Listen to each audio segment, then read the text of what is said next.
Let's go. What a lovely day! Andy, there's a whole world out there. Jump in. Can you dig it? Yeah. You must always pay strict attention. I was just completely enamored by it the entire time. Dude, he did not have to go that hard. I know, man. Isn't it wild? The Jared Cast. So it begins. Hello, everybody. Welcome to the Jared Cast. We are short one Jared today because Jared Lombardo still has not seen John Wick Chapter 4, or John Wick Chapters 1, 2, and 3. But I'm here reviewing John Wick Chapter 4. I've only seen it once, but I've seen all the other John Wick movies 3 times each, so I feel ready. But yeah, we're talking John Wick today. It's going to be fun. It's going to be exciting. It's going to be cool. This movie came out on March 24th. It is March 28th today. I haven't had time to see the movie a second time. I'm hoping to do so tomorrow. But yeah, we're still gonna talk about it. We're still gonna have fun and gonna get into it a little bit with this latest entry in the John Wick franchise, which was written first by Derek Kolstad, directed by Chad Stahelski, who directed the other 3 movies. And yeah, this movie is kind of a passion project for Chad and for the star of the franchise, and also actor playing the titular character John Wick, Keanu Reeves, the great and powerful Keanu Reeves, who does many of his own stunts, does many of his own gun combat and action combat choreography. This is a fantastic martial arts franchise that I think has gotten crazier and crazier with every single entry, and this is by far the craziest one. The team is slightly different. We got Dan Laustsen doing the cinematography. I think Laustsen, a Danish cinematographer. He, I think, should be nominated for an Oscar for his work on here. I think he's really, really good. Nathan Orloff did the editing for this one. And yeah, this script is also written by Shay Hatton and Michael Finch. Coming in to reprise their roles is not just Keanu Reeves, but also Ian McShane coming back to play Winston. Lawrence Fishburne coming back to play the Bowery King. And Lance Reddick back in his, I don't know if it's his last film that's going to be released, but it is the last appearance of the concierge of the Continental in New York City, because Lance Reddick just passed recently. I was very, very sad to hear the news. He's just an amazing character actor with a beautiful voice and a beautiful face, and a signature screen presence that could fit in any story. And I remember, really loving him when I first watched the first John Wick movie a long time ago, and then and then growing to love him and growing to know his acting even more. The more I dove into his work, he also did excellent in the video game world with the Horizon series, playing Silas. But yeah, it's really, really impressive work, and really impressive body of work. I mean, and I'm sad to see him go. I'm sad to see that he couldn't see the really amazing success of the film in its first weekend. But yeah, shout out Lance Reddick, the late great actor. There's a whole bunch of new characters as well. Bill Skarsgård plays what's it called? He plays the Maquis. He's a powerful member of he's the French member of the High Table, or the representative of the High Table, who has an army of assassins ready to take on John Wick, and he's been tasked with making sure that John Wick pays for his offenses against the High Table. Another new character is the Osaka Continental manager, played by Hiroyuki Sanada. He plays Koji. He's John Wick's old friend. Donnie Yen comes in to play a really badass blind assassin named Kane. Shamir Anderson plays Mr. Nobody, who's kind of this really cool, I guess, riff on the man with no name. He also has a sense of humor, so I guess he's not really the man with no name, but he has a repeater rifle with the trigger that goes like that. He also has a revolver, and he twirls his gun around like a gunslinger. So he's like a cowboy, basically. And Scott Adkins plays Killa Harkin. He's the German table head, and he's Scott Adkins in a fat suit. Brilliant move. I love Scott Adkins doing a lot of kind of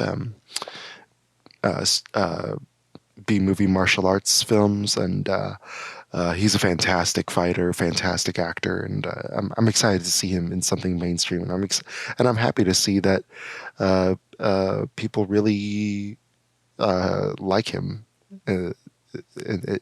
Also, Clancy Brown plays the Harbinger. He's really awesome. Natalia Tina plays Katya, who reveals a little bit more of John Wick's past. Marco Zaror plays Chidi, the right-hand man of the Marquis. He brings this really awesome giant physical presence. He beats the shit out of Keanu every once in a while in this movie, and it's really, really fun to see them kick each other's asses. But last but certainly not least, who plays Akira, Koji's daughter, and the concierge of the Osaka Continental, Rina Sawayama. Holy shit, dude. I was so excited to hear that Rina was in this movie. I'm a big fan of her music. My brother introduced me to her first EP a long time ago, and I've been a diehard fan ever since, man. I love every single song she's put out. She's just an amazing singer, an amazing performer. We saw her live earlier this year, and to see her in her film debut, her acting film debut, and she's like great. Like she's going toe to toe against Hiroyuki Sanada, and Keanu Reeves, and killing it. Like these are veteran actors who've been popular and constantly getting movie work since the early 2000s and since the 90s. I mean, and she matches well with them, and she looks great doing the stunts, even though she only had 5 weeks of training. She has this really cool bow that she uses. Yeah, this whole cast is so well rounded out, so multidimensional. Even Bill Skarsgård, who doesn't get to do that much action, I forgot that he was in this movie, so I was just so happy to see him. And his cartoonish French accent is so deliciously evil. He kills a lot of people, or he stabs a lot of people and stuff like that. He's just you really love to hate him in this movie. Same with his Pennywise performance. I think he's just one of those actors that's going to go down in history as one of the best villain character actors of all time. I think he's absolutely fantastic in here. And yeah, I mean, overall, like, I don't really have many bad things to say about John Wick Chapter 4. I think this is without a doubt the best film in the franchise. And this may be controversial. I don't think it is, but I think it's the best action movie since Mad Max Fury Road. I think Mad Max Fury Road is up there in the Mount Rushmore with Die Hard, with Terminator 2 Judgment Day. I think, those three movies are all-time greats and all-time classics in the action movie genre. Raiders of the Lost Ark is in there too. And I think John Wick Chapter 4 is up there with the best of them. Forgot to shout out Police Story 1 and 2, I think, are up there as well. They're just brilliant set pieces and sequences that are innovative and thrilling. This is not just a love letter to action cinema, but it's a love letter to cinema overall. I mean, the movie starts off with a Lawrence of Arabia homage. Lawrence Fishburne comes in, and he comes in with his awesome homeless king swagger, and delivers this really amazing monologue and yells it out loud, lights a match and blows it out, and then we cut to a sunset and John Wick's riding on horses and shit. It's so cool, man. It's so cool.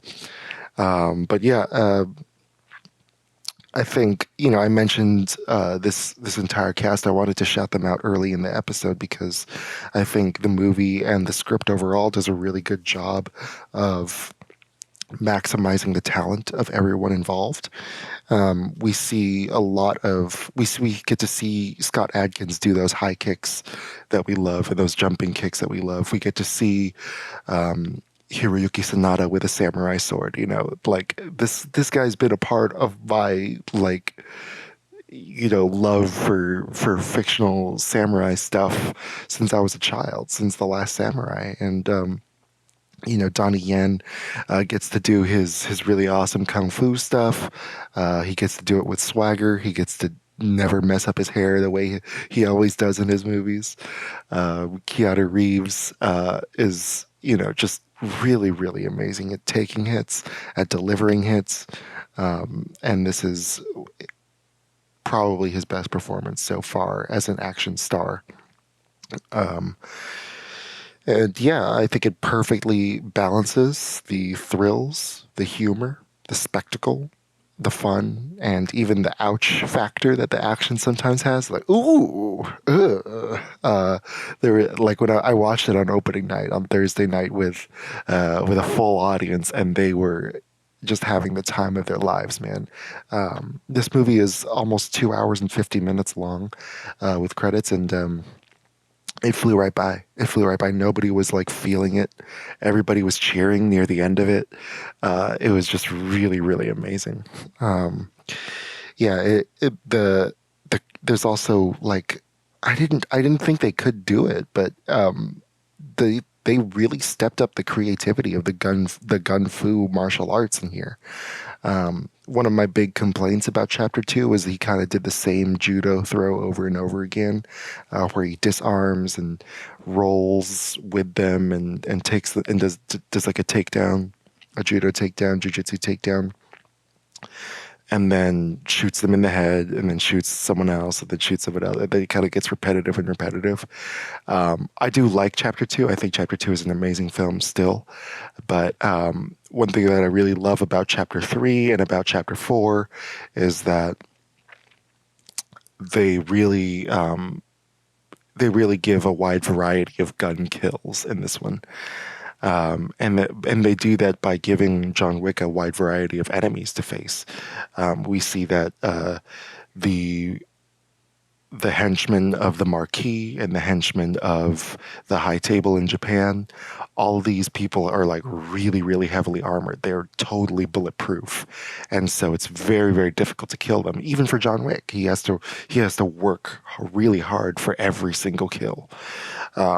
And so I think that extra creativity kind of steps it up and really helps this become a memorable part of the franchise. I think the design is absolutely amazing. The movie, a big bulk of it is shot in Paris, and they're able to use the production design in Paris and the production design in Germany as well, and in Osaka, to their full advantage. These are some of the best choreographed fight scenes because they use the setting really, really well. There are mirrors, there are neon lights, all the signatures of John Wick Chapter 3, all the really amazing pieces that you see in the background, all those are used inside of the fights. There's also this really amazing nightclub in Berlin with a giant waterfall in it. It's 40,000 gallons of water per minute or something like that. It's absolutely insane. It looks like a heavy rain is just pouring on John Wick's shoulders while he's beating up, what's his name? Killa. And yeah, it's just really, really stunning, really, really beautiful. The color palettes in this one are so amazing. This is why I say it should get nominated for cinematography. Too many times do I see films winning cinematography when it's very, very dichromatic, very, very monochromatic, and very, very just stale. It's the one thing that pisses me off about modern cinematography is people think that clashing opposite colors is the only thing that they can do to heighten emotion, and it's not. Like, you can, like, when you see the way they use color in John Wick Chapter 4, you're gonna absolutely love it. So yeah, I'm gonna give this a 10 out of 10. I think this film is absolutely might be my number one of the year. I can't see another movie giving me as good of a time as this one did. I'm going to get into spoilers soon, so if this is your cutoff here, for the spoiler alert, spoiler alert. Yeah, this is really, really amazing. So, John Wick Chapter 3 follows John Wick trying to escape his excommunicado sentence, which means that his life is basically forfeit. He has a multi-million-dollar bounty on his head, and so everybody in the world wants to kill him. John Wick Chapter 3 kind of shows his escape from New York, and then his return to New York and his attempt to redeem himself in the eyes of the High Table, and then his betrayal at the hands of his friend Winston. And so this movie basically follows his quest for revenge against all the parties involved. He doesn't care anymore. He wants to kill the High Table. He wants to kill them all. He goes to the movie starts with him going to Morocco. I mentioned Lawrence of Arabia. He goes to the desert specifically to just shoot a member of the High Table in the head. And this guy says, "You can kill me, but it's not going to change anything. The only way you can escape from this is by dying." And we see this strange moral quandary at the heart of every single confrontation in this movie, right? Every single person involved, every single person that we like, Kane, the Bowery King, Winston, Koji, Akira, all of them would be better off if John Wick was dead.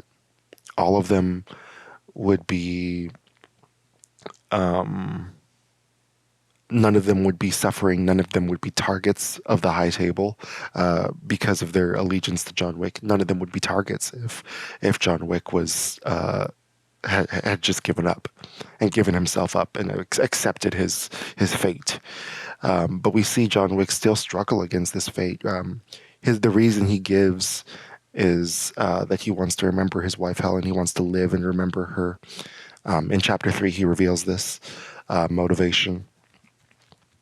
But here, in the beginning of the film, he seems to have abandoned this. He just wants everybody dead, and he's just pissed off. And I think, I don't know, like I would have. It's an interesting transformation when we're given such really dense fight scenes, and this is why I want to watch the movie again, because a lot of this movie is about restoring John Wick and about taking him from this really pissed off place and kind of making him into a hero again and making him into someone, into the legend that he is, rebuilding him, so to speak. But I don't know. It feels like. I definitely feel like I could have used more of that theme of like restoration. We see this theme play out when he rejoins the Ruska Roma crime family. They were the Belarusian group of assassins that adopted him and trained him. Yeah, I don't know. It's weird. It's different, and I'm not entirely sure because the movie does end with John Wick accepting a duel making a duel, manipulating the duel in such a way that he can kill the Marquis, get his revenge, and then finally like get his peace and die. But I don't know. The cost of it was just so crazy. He lost Koji. He lost a lot of his friends trying to get to there. I don't know. It's an interesting moral quandary, but I do think that he is kind of this. He does kind of reclaim this hero status at the end because he doesn't just free himself with the duel. He frees his friend Kane by not shooting him, which I think was really cool because I like Kane. I didn't mind. I think John. I don't know why, but it just bugs me that like I never get to see Donnie Yen get beat up in a movie. You know, like he never loses a fight, which is cool. Like I love him. I don't want him to get beat up. Like, but I do wish he would struggle a little more. That being said, Kane was absolutely badass. The way he would use sensors and kind of his sense of hearing, his sense of smell to win a fight against opponents who have an advantage. The fact that like even though he's blind, John Wick still like avoids close combat with him. Like he hides from a blind man. That's how good Kane is. So I was happy to see that Kane and his daughter won their freedom, and that Winston kind of was reinstated and got his revenge against the man who killed his beloved concierge. I think I don't know. I wish I would have a scene where I could see John Wick and see the wheels turning in his head, where he realizes like, okay, I'm gonna make this sacrifice for my friends. Like I'm gonna stop this revenge quest, and I'm gonna because it kind of just happens, and I would have liked to see. I don't know. I would like to see his resolve strengthen, like in such a way where it was a little more heroic and a little more like, okay, just keep going, just keep going, just keep going. Like we get this constant allusion and constant foreshadowing of his death throughout the film and in the script, but it's I don't know. It's never. I don't know. I'm conflicted about it because also it's a nice surprise. It's a nice surprise that like, okay, John Wick found a way to free Kane, free himself from from their obligations to the High Table, and to get revenge. You know, it's definitely it's cool. I don't know. I do appreciate that the movie gave like a really nice death for John Wick. The fact that he got to say his final goodbyes. He got to see the sun rise and see the beautiful sunrise over Paris, and then just kind of fall over, and with the image of his wife still on his mind and the memories of their trip to Paris, and it is a sweet ending for the character, and I have no idea if they're going to bring him back, or bring him to life or something, or maybe reveal that it was a fake out. If they ever do a chapter 5, I have no idea. I know that John Wick is supposed to come back in the ballerina since it takes place between chapter 3 and chapter 4. But yeah, it's an interesting thing, man. It's an interesting thing. It's also interesting because we see with John Wick Chapter 1, John Wick Chapter 2, John Wick Chapter 3, John Wick kind of he moves forward by breaking the rules and by committing violations against the old ways, or against this order, this sense of order that stands over him and stands over all, and kind of has this unlimited power over the entire world. And it's interesting too that he achieves his final victory by not by overcoming the High Table, but by using their old traditions against them, and and reaffirming, I guess, the value of those traditions. This tradition of the family, like he abandons his family, he gets his ticket torn in John Wick Chapter 3, and this one shows the restoration of his ticket. His ticket is repaired by his adopted sister. And it's this really sweet moment where they burn their arms on a hot cauldron, which is very reminiscent of Kung Fu. That's how Kane gets his scar on his forearm. He lifts up a giant cauldron with these markings on there. It's a really neat cinematic homage with that scene, but it's also an interesting thing of John Wick, repairing what he broke, and same with the duel. Like it's a rule that precedes any of the current members of the High Table. It hasn't been done in a very long time, and so by invoking this duel, he's restoring his freedom and restoring Winston's status, using the traditions of the High Table rather than outright defiance of their laws. I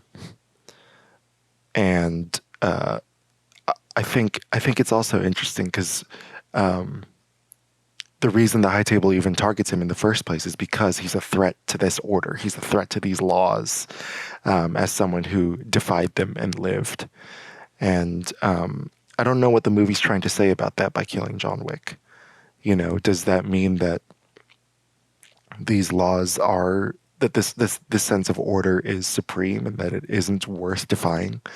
Maybe it's just for us, the audience, to see like, okay, he won the day with his own personal defiance, his own personal victory. Maybe that's what really matters. Maybe it's not the symbolic victory of the symbolic and political victory that matters, but the personal moral victory that matters.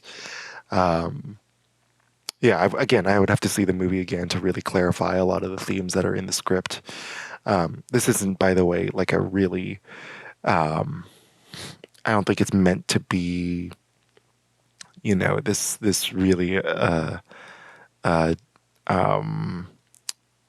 high-end literary work. I think the writing exists to get the people from point A to point B, you know, get them from Morocco to Paris. And I think it's fine. I think it works in the moment, and it works. I just hope that with the second viewing it holds up a little bit better and that I get a little more clarity.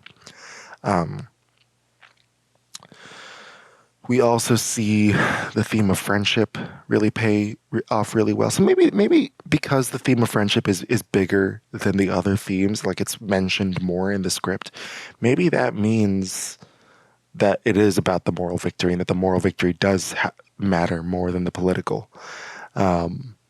You know, John Wick is certainly capable of killing the entire High Table, but I don't know. It won't change anything, as they say. So I think by being a good friend and by restoring his friends, he does achieve that victory. Okay, cool. Yeah, that makes sense. So we see Koji sacrifice himself for John Wick in the beginning. I think this does actually leave. I think it does leave an example for John. I think, he understanding the weight of Koji's sacrifice, the fact that Koji had no obligation to him at all, no business obligation at least, but still accepted his death, accepted the attack, and faced it head on. Faced the High Table, defied the High Table openly. I think, this is really. I think this does leave an impression on John, and maybe it does influence that final decision to sacrifice himself. But yeah, we also, yeah, the Osaka sequence is probably my favorite. It is just really, really amazing. There are so many different rooms, so many different. We see a kitchen, we see the hotel lobby, we see the rooftop, we see the garden, we see the museum or the art gallery. All of it is used to heighten the action in a really, really beautiful way, a really, really beautiful and interesting way. We see John really struggling to fight in this scene because everybody's covered in bulletproof material. And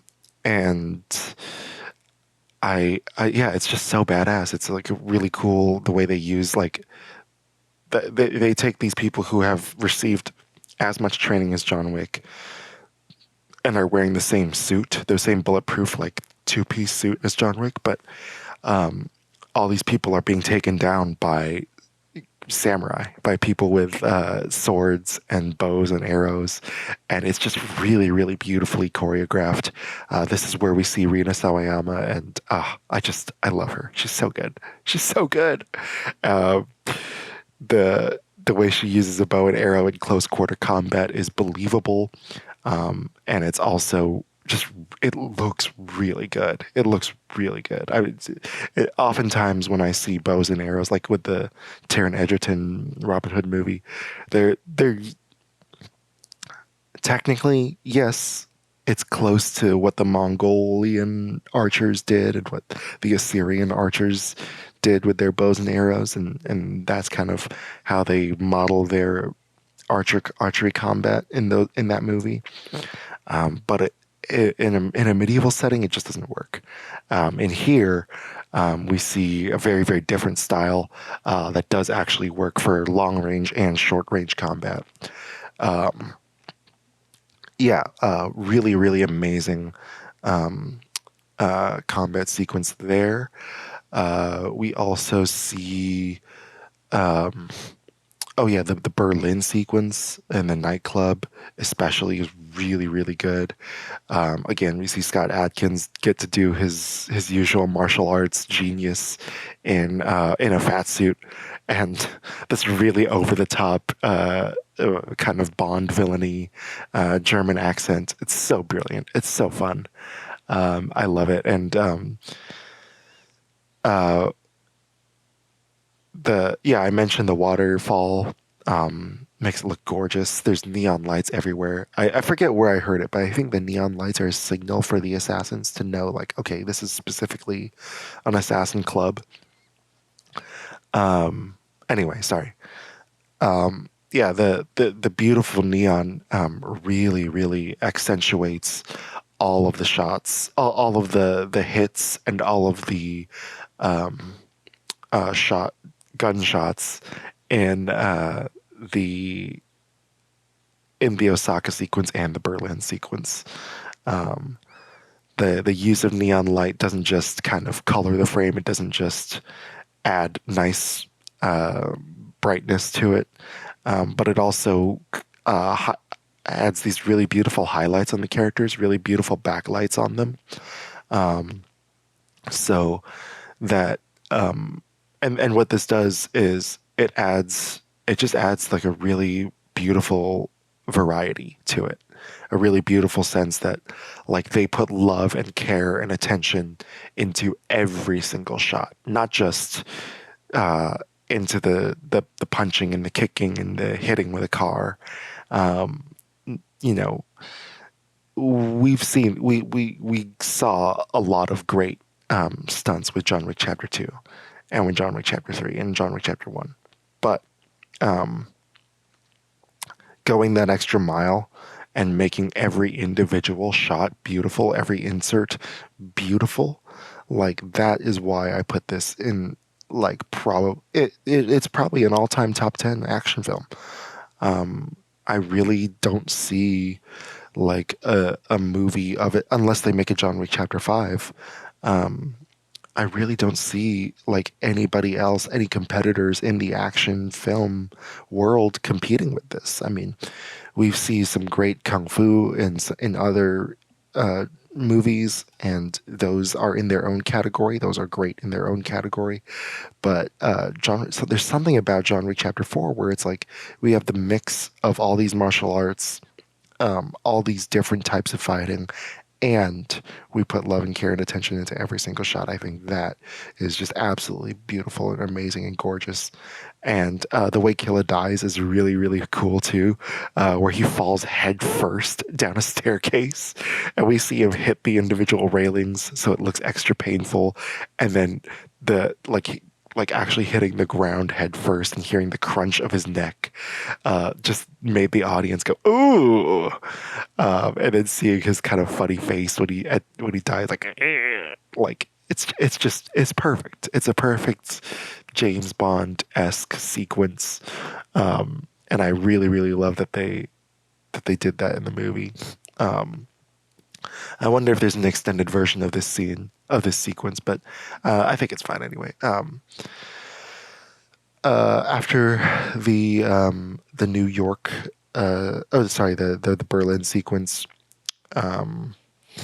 John issues a formal challenge to the concierge, to the Marquis, sorry, and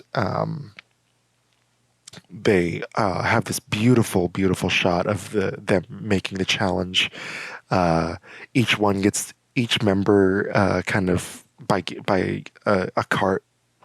They have this card game where they each pull a number, and whoever has the highest number gets to make the decision of the setting, the weapons of choice, the time of day. They get to do all these different things, and so it's a really, really awesome scene, getting to see Keanu and Bill Skarsgård kind of go head to head verbally, and just kind of compete with swagger. Of course, the Marquis fights dirty, and he does not want John Wick to make the duel in the first place. So this entire Paris sequence is just multiple action. So there's three huge set pieces in this one. One is in a building, or no. Wait, what's first? Oh, one is in the streets of Paris, which is really cool, and eventually he makes his way to the Arc de Triomphe, where we see one of the best some of the best car stunts of all time. Holy shit. 137 stunt drivers, and people trying to basically play chicken with the cars while fighting each other. It's just really insane. I feel like the movie, I don't know if it was on purpose, but they already kind of did an Arc de Triomphe in action sequence in Mission Impossible Fallout. Of course, it's a very different movie, but and a very different sequence. But I feel like it was kind of the John Wick filmmakers saying, like, anything you could do, we could do better, kind of thing. And yeah, dude, it's an insane sequence. So many bodies flying through car windshields, so many people flying through the air after getting hit by cars, so many people getting run over, and it all looks and sounds so real. I shit you not, man. It's absolutely bonkers. It's absolutely insane. There's also this really awesome. They're also able to kind of give John Wick a little extra hand up by giving him a pit viper pistol, which includes 21 9mm rounds, which is great. Kind of lets his movements be more fluid and doesn't give him as much. He doesn't need to take as much time to reload. Yeah. Really amazing stuff. And then from the Arc de Triomphe, there's this really long sequence inside of I think it's a hotel, or no, it's Sacré-Cœur. It's Sacré-Cœur. It's the building right in front of the staircase. So the building right in front of the staircase is where we see a lot of the assassins try to attack John Wick at once. It's really, really impressive stuff because they have dragon's breath shotguns. Just you think this series couldn't get over the top enough. They have incendiary shotgun rounds, and we see one of the best shots in the entire franchise. Two of the best shots, because there's two of them, where it's an overhead shot, like kind of a Brian De Palma-esque tracking shot, which shows the entire layout of a room while John Wick is gunfighting. And normally you'd think like, okay, it's kind of video gamey. It kind of loses the tension because we're not following the character directly. But no, it actually heightens the tension because you can see what the character's about to face and see what they have to deal with before they see it. And then you get to see it, and you get to see the entire stunt. It's really, really cool. And it's beautiful too. Like, even though the entire room is like colored the same way, like, the fact that people get set on fire after being shot, like, it really adds this beautiful orange glow to the rooms. Yeah, and that sequence also includes a great dog scene. Or John Wick saves Mr. Nobody's dog from being killed by Chidi. And so, you know, I appreciate that they haven't killed any other dogs in this series. I don't think they'd be able to get away with killing like a dog every single movie. So the fact that I think that's both a way for John to win Mr. Nobody over, and for a way for Mr. Nobody to say like, okay, this guy's actually kind of cool. You know, he saved my dog's life. I think it's also just a nod to the original franchise. I mean, to the original film in the franchise. I mean, this whole thing started when a Russian mobster killed John Wick's dog, and yeah, I mean, it's perfect. I think it's a really amazing sequence. The dog stunts in here are even better. The dog is actually at the Arc de Triomphe and Arc de Triomphe. And he's so like, it's such a good boy, such a good boy. Gets to bite a lot of people in the nuts and in the arm. It's great. Yeah, from there, from Sacré-Cœur, we go to the staircase sequence, which might be the most iconic of the whole thing. You know, John Wick has been compared by its filmmakers to, the character at least, has been compared to Hercules, you know, dealing with several trials to achieve a certain status. But also he's been compared to Sisyphus, right? Every time he makes progress, he falls back down. Every time he pushes that boulder up that hill, the boulder falls back down. And this is the most literal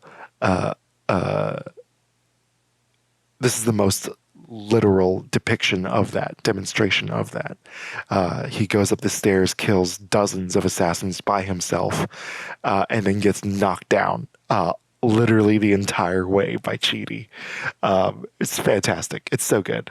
And the entire audience laughed as soon as he fell down the stairs, like, oh my God. Oh, he's got to do this again, man. And then of course, Kane comes in, saves John Wick's life, and he wants to face him in an honorable duel. He does not want John Wick to fall to, you know, the lower level assassins who want to team up and gang up on him. He would rather face John Wick one-on-one, because John Wick is his friend. You know, it's easy to forget when you're watching this movie that these people really care about each other. And, you know, Kane and Koji and John, like, I think of the years they spent talking to one another and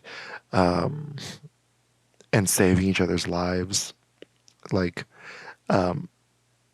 for us, it's this really triumphant moment, but for him, it probably was the easiest decision he ever made in his life. And Donnie Yen executes that choice with so much swagger and so much...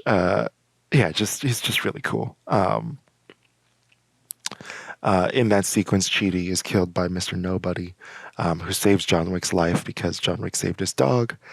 And yeah, it's just really an amazing sequence going back up the stairs, and it's an even more difficult fight.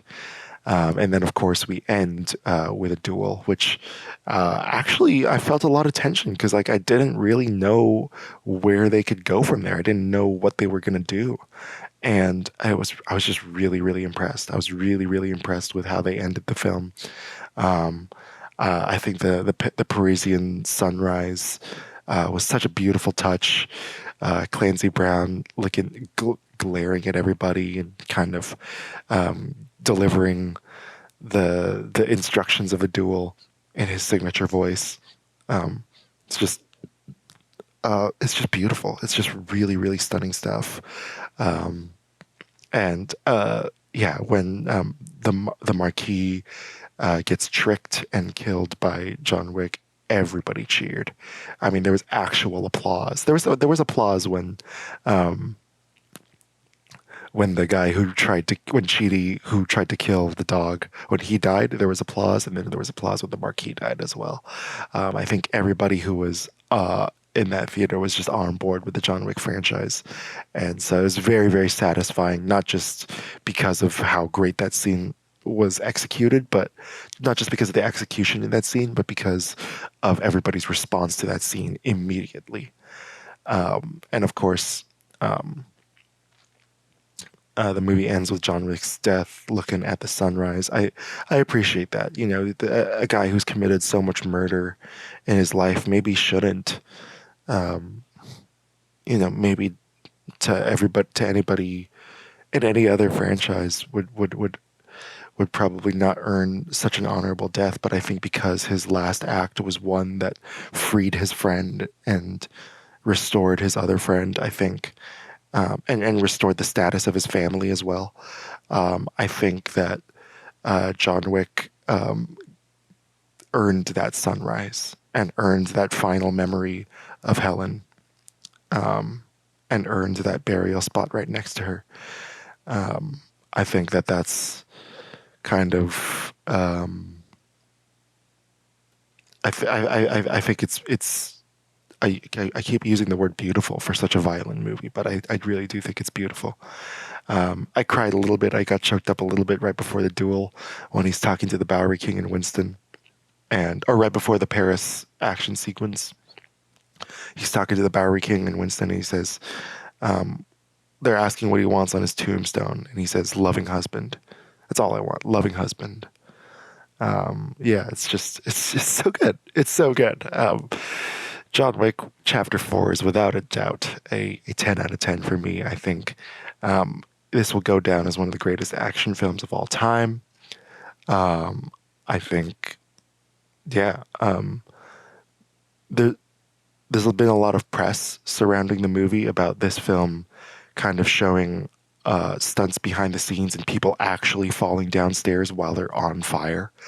You know, this, like, it's so ridiculous. The Academy should give best stunt performance and best stunt ensemble, and I definitely think this should win best stunt ensemble.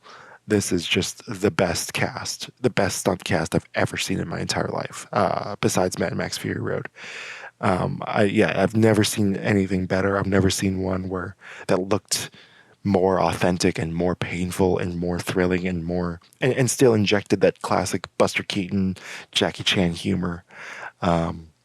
It's just really amazing. But yeah, that's our spoiler review for John Wick Chapter 4. Highly recommend it. If you haven't seen it, please go watch it. I don't know why you're doing the spoiler thing before you watch movies, but please go watch this movie. Watch it on the biggest screen you possibly can. Don't see just the regular digital. Go to a Dolby theater. Go to an IMAX theater. I watched it in IMAX opening night. It was amazing. I'm going to watch it in Dolby tomorrow. It's going to be amazing. Please go watch this movie on the biggest possible screen that you can find, because the sound design and the colors are on another level. But anyway, yeah, man. We love you. Goodbye.